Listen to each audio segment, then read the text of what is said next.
Hello everyone, আশা করি সবাই ভালো আছেন।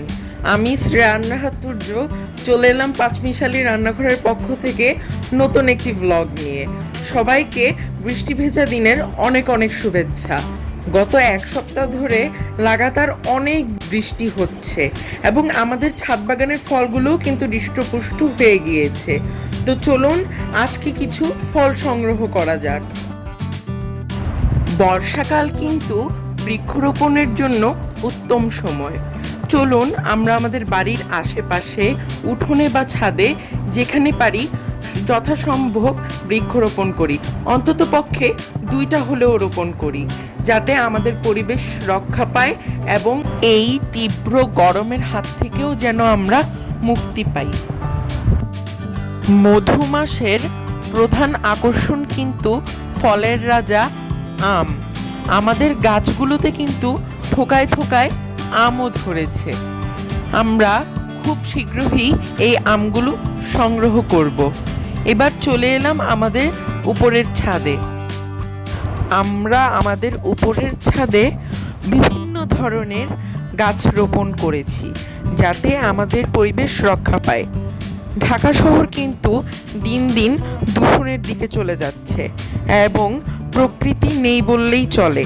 তাই আমরা আমাদের পরিবেশকে রক্ষা করার জন্য যতটুকু সম্ভব আমাদের বাড়ির ছাদে বৃক্ষরোপণ করেছি। আমাদের কন্টেন্টগুলো যদি আপনাদের ভালো লেগে থাকে, তাহলে আমাদের ইউটিউব চ্যানেল এবং ফেসবুক পেজের পাশেই থাকুন এবং আপনাদের মূল্যবান মন্তব্য কমেন্ট করে জানাতে ভুলবেন না। আপনাদের মূল্যবান ফিডব্যাক পাঁচমিশালি রান্নাঘরের ডেভেলপমেন্টে অনেক সাহায্য করে। এটি আমাদের 12 মাসি আম্রপালি গাছ।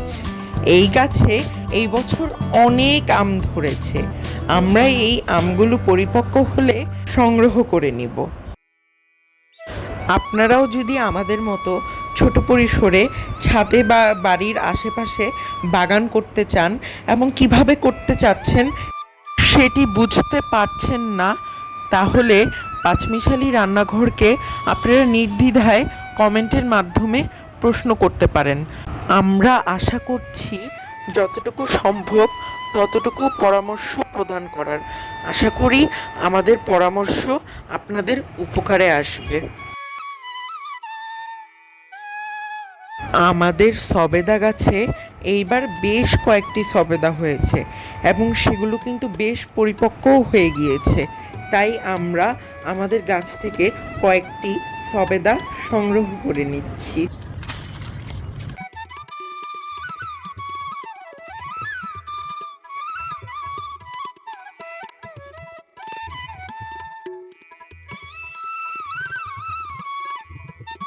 এবার চলে যাব পুঁইশাক গাছের কাছে। পুঁইশাক দিয়ে নতুন কিছু রেসিপি তৈরি করার জন্য আমরা কয়েকটি পুঁইশাক সংগ্রহ করে নিচ্ছি।